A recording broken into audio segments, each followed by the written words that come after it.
So guys, my story today is about how I lost my dad. So I was in class 6. I was so small. I knew about death, but haiko inanihitia sana. I wasn't that small, but okay, I could relate with death. So okay, ndo nilikuwa naenda class 7. So what happened is after ilikuwa 2019. Yeah, it was 2018 actually. So tulikuwa tumetoka ushago and stuff, and even my dad was there, but he came back early at home before us. Tulikuwa kwa my aunt. So but ukimwangalia vizuri, he wasn't looking as healthy as he used to be. Back then he alikuwa na ka issue, but it wasn't that serious. It was actually TB, but alikuwa shapona, but you could see when you may lose weight and stuff, there's a way that you can just look at someone and just know that they're not okay. But I couldn't expect that it would reach somewhere so serious that right now he's not alive. So after tumeruka mwaka 2019, January date 1 2019, we were the happiest people. We were having a vibe. Obviously unajua wakikuyu things kuchinja hapa na pale, celebrating together with my brothers and few cousins.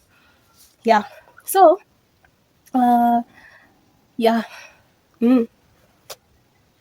Yeah, so tulimaliza siku vizuri, the evening was fine, everything was cool, and then date 2 he just woke up very I can't recall how he was really feeling, but I was just told to wake up, my parents are going to hospital.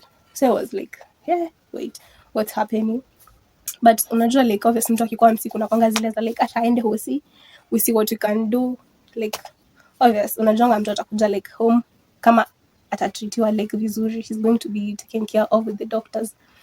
So it was in the morning on Wednesday. It was a Wednesday, I can't forget. So he went to the hospital. The doctors wouldn't tell you that someone is about to die. But obviously, even us, we couldn't expect that. Obviously, you can't think someone actually dead. Yeah. So he went to the hospital. He was given fruits. They took care of him. They gave him injections. Yeah. And he was told he has severe anemia. As you all know, anemia is lack of blood. Mostly it's in girls because of their period. But in this case, it was him. So we were what's happening? So alikuwa shashughulikiwa, he came back. So everyone alikuwa anajua ni anemia. When someone is sick, you're not supposed to tell them how bad it is. So you're just avoiding the whole story of sickness and giving them good vibes, So I remember my mom was cooking some mashed potatoes. Yeah, alikuwa anatry kumpikia something that's edible. Hakuwa anaweza kukula. At this point he was already hakuwa na nguvu, and he was alikuwa mzito. When alikuwa mzito, I'm going to explain. So as my mother was cooking, all of a sudden, I don't know where my brothers had gone to. I guess they're just going to take a walk, kutembea with my cousins. Yeah. So all of a sudden he conversed. I've never experienced such a thing. So it was my late shosh, her mom, yeah, on my father's side, her mom, my mom, and my mother's friend. No, tulikuwa tu home. So all of a sudden I hear screams, and you know what? I just knew that day was very bad. I've never felt so bad as that day. I knew he was gone, and there's nothing I could do about it. So what happened, nilitoka tu nje ya gate. I just went, kulikuwa na shop, there's a shop that inakwanga near our home. I just went there, kulikuwa na a veranda. I just went and sat there, and after watu wamevuka mwaka, unajua tu venye date 2 the whole place iko empty. So I'm just sitting there looking everywhere. So nimefika kwa gate, and then I find him ameamka, but he's not responding. So it was an emergency. Okay, my uncle, my grandfather, but the grandmother on my father's side, the brother, so he's also my grandfather. So akarudi back na gari. All of a sudden anabebwa, the weight, my dad wasn't na mse akona kgs mingi. He weighed sijui, but he was a sensitive guy. Yeah, he was a sensitive guy, and me, I just realized that when someone is dying, it becomes more heavier. So akatukuliwa na gari, like even he didn't get time to spend with us the new year, like the whole day. Like me, I can't remember any. Actually, we didn't talk that day. Yeah, we didn't talk. So she wakatoka with my mom, the friend, his brother, like my uncle, but in Kikuyu is also like this. Nitasemaje, baba mdogo. Yeah. So I call him dad too. So wakatoka. So like hatungeachwa peke yetu. So my shosh remained with us. Actually, we were staying with. Okay. Yeah. So we remained with my shosh home. But then my cousins walikuwa washarudisha go date 1. Yeah. So unaona sasa kutoka hapo sisi hatujui. So but deep down I feel that scary moment of kai, what if my father is going to die? Because like at this point I was a daddy's girl. It's not like siko napenda mamangu, but my dad loved me, I guess, because obvious I have been named after like her mom. I'm the firstborn girl. So yeah. So this night our shosh cooked for us. Yeah, but we slept in a lot of confusion, not knowing what is happening. So now let me bring you back to my mother's story, how he told us like what really happened. So after wametoka like wametoka tu na gari, so unaona venye alikuwa amekunywa like Ribena, when someone is sick, like he puke, vomit, he vomited like everything, like he was wearing a white shirt. So like when he reached to the hospital, the doctors were like, what happened? Is it an accident? But he was actually throwing up everything. So that hospital wakamwekea drip. I don't know how drip helps, but he was given a drip and suddenly he became more healthier. According to what I was told, he became like more brightened, So they had to take him to the next hospital since he had blood cancer, like leukemia. So seeing blood cancer. We actually didn't know that. Okay, like they wouldn't tell that to him, like how and also my mother didn't know also. So this sickness, like red blood cells, okay, if you do the research, when you have leukemia, like it kills the red blood cells. So lazima uwekewe tu damu kila time, and of which kama angekuwa sahi, maybe we'll have ended up in the street, because maintaining someone whose red blood cells are not producing after every 90 days, like kuongezewa your damu, it's not that cheap, and we didn't have that kind of money. Yeah, but maybe God just took him because we couldn't be able to take care of him. Yeah. So the red blood cells were like zilikuwa they were already damaged long time, and he didn't even know. So the only way he could survive was kuongezewa damu. I guess when you have blood cancer, it's like a serious one. So, but I'm going to give you hope to everyone who is watching and you are sick. Just know that that's my dad time. Like, if you're there and you're sick, like, trust in God. He's going to heal you. There's no sickness that God cannot heal. Just trust in him, pray, and there's nothing big to God. Yeah. So I was transferred to the next hospital. It was a bigger hospital, like a better one, that they could wangeza kushughulikia the disease. So this whole time he was okay. As I was told, I wasn't there. It's a story that I was given to my mom. So like akiwa hosi, he had started up brightening. He talked like he was, I don't know, like that when someone dies, you recall those small things that they said. So he was like, the things we're saying, they were so like, when you think about them, it's like someone who's telling you I'm leaving. Someone is just randomly saying he's tired. All of a sudden, he tells my mom to take care of us, like to make sure that we get the best of education, because yeah, he loved taking care of us, of course, and like we really love him. So okay, I don't know what happened, but sasa unaona venye like time aliadmitiwa hosi, it was like I guess okay, before afike kwa this big hospital, it was like already late, like maduka zilikuwa zimefungwa around.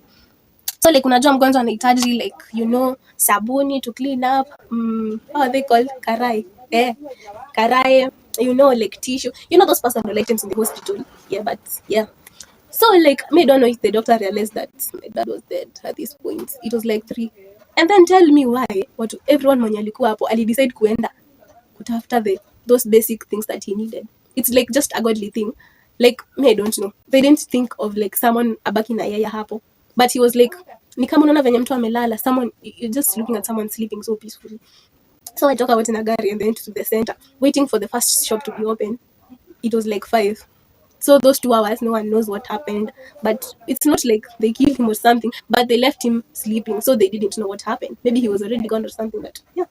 So after wametoka kushop, they go back to Hosi kumuona.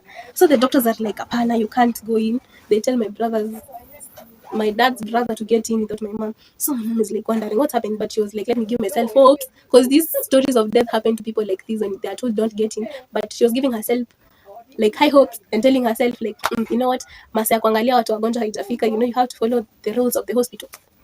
Wa, it was bad. So my mom ameenda kwa gari yenye ilipeleka my dad Hosi, and then they're seeing my grandfather and my like my dad's brother wametoka na vitu. So my mother is like, oh, these things are not going as they're supposed to be. Why is it happening? So at this point, they're afraid to tell her what has just happened, because it was already confirmed. My dad had already died. He died 3rd January 2019. Like, when that date reaches, let me tell you, that like kwanza hii mwaka in this 2026, I'm telling you, that day I could not be able to do anything. I could not stop thinking about it. It was just like nasikia sina nguvu, like, well, blood is thicker than water, let me tell you. So unaona ishafika 6, they already know the news. So unaona hadi sisi we are worried now. We come back to where now we were left sleeping. We wake up very early in the morning. Everyone is just acting. Yeah, no one is eating. Tulikuwa tushapikiwa like they had already taken of the breakfast. We had already taken tea, but no one is in the mood. Everyone was just confused. Let's just say like that, because there's how you feel, like una feel to hapana. So we called my mom. Hey, guess what? My mother could not tell us the truth. She was like, we are coming home, everything is okay. But guess what? Nothing was okay. So all of a sudden, you know, I was little, but the you know, even you have not called anyone, like umwambie atikuja, my husband is sick, like that's my mom, because you know, classics, I didn't have any phone, you know. So I'm just like, I wasn't worried, but I was like, you know, these people are showing love because we are like, our dad is sick. All of a sudden, I see someone has come. I mean, no shopping. They're just sitting, like they know the information, but they're just wondering how they're going to deliver it to us, because they don't know how we're going to act it. Because he was so dear to us, like we had good relation. You know, like when I took kila, like any kid mwenye anaweza taka a better dad, he was everything. Like Kenya unaweza taka kwa a good dad. Wa. So sisi tumechill. I'm the one niko na like, okay, Kai. Actually, I feel sorry for my sister. She didn't even experience daddy love. She was still young. She can't recall like in memories. She was like 3. She was going to 4 years. So you know, I was like taking care of her. And at this point, my brothers were big. Like walikuwa shaenda, you know, walikuwa shapitia like the circumcision process. So they were like living in their like room outside the house. Like so sisi ndo tulikuwa tumebaki. So I mean, at that point, we slept with our shosh that night. So all of a sudden, we are like, no, it's already 11 and they're not coming. Kwani India, it's getting like more, like kwani kuna kilometers more zinaongezeka. We were curious. So my church calls again. She's like, hi, you guys are not coming. And then she had like the person when alikuwa anakuja kutudeliver a message. Have you told them what just like happened? And then now my church had, she was like, gosh, like she screamed, oh my son, what are you saying? My son is dead. So I was in shock like now. But unaona tu tu akili, like it didn't even hit me at this point. Wow. Yeah, it was like that. So all of a sudden, Mimi and my siblings tulikuwa there just hugging ourselves. So we were crying, like someone is just telling me to like nijipe nguvu, because you know my sister was so young. So I didn't get to like express myself by crying. Of which is very important, very important. If you're facing like, if someone here has died, you let me tell you guys, it's better to just let it out, like let it out, ego kabisa, let it out, because it's very important. Nothing can make you die. So at this point, me I used to feel like kama umekufa, it's like, you know, it's like a disgrace, ni kama yani wewe ndio uko na makosa. So I never want people to see me. Again, I was young, so nilikuwa nenda somewhere in the corner when I feel people, alafu unajua when people come all the time they're just asking what happened. So I was just going hiding, akinalia. I was really crying alone, but that really used to help me coming to think about it. But you know, my mother was trying to be this strong from her, you know, mother-in-law, you know. Yeah, but we had to face it. So they came home, like tuko like, you know, kama mtu ayuko hapo kikufa, like how imagine. So like I was like, wanatoka nje ya gari, they are so road. I was like, kama ama it's just a prank. Like mimi sikuwa naamini, to be honest, because Kai, it really hit me. So all of a sudden kila mtu ako kwenye, every time people are just coming there to tell you like pole. So like me I feel like when someone amekufiwa, if you find them in a good mood, just as in watch, like usianze ku bring the ati unaanza kuuliza what happened. It gets more worse. You are trying to focus on something else to try to remove it in your brain, but someone is just coming in to ask you what happened.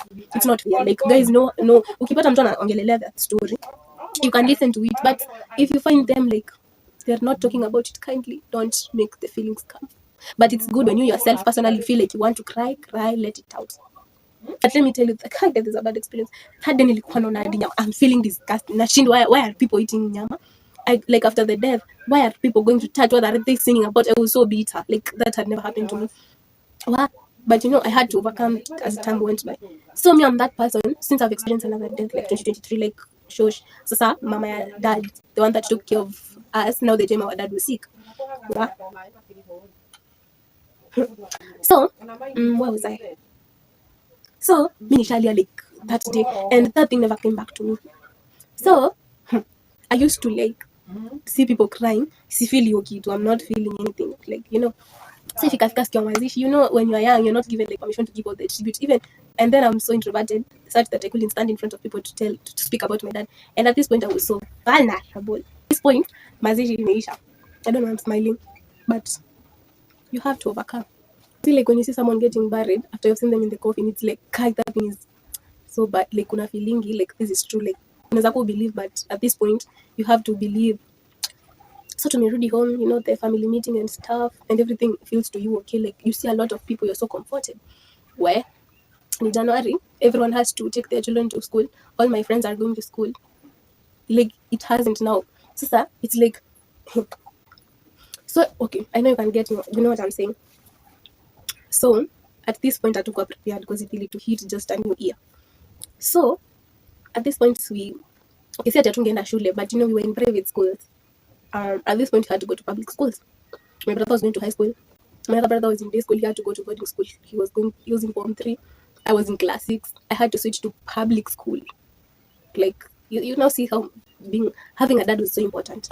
So before that process, you have to start with the burning issue, the first brother joining stuff and stuff. So I want to now tell you how grief is bad right now. Like this is the point that you see, like this person now really died.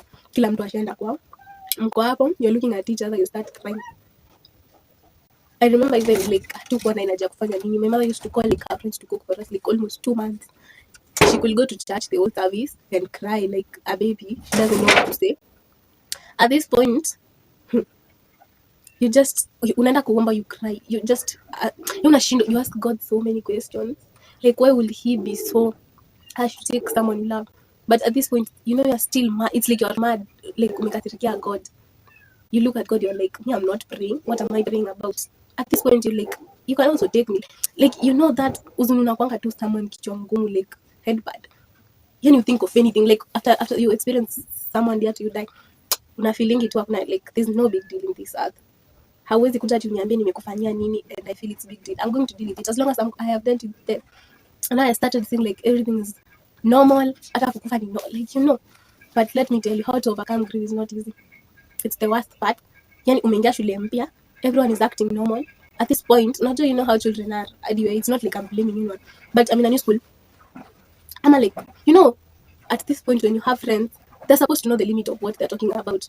So someone ametoka tu from nowhere, she's like, or he's like, my dad, they stick to me, and sina shida, but I have already lost him, so I feel the pain.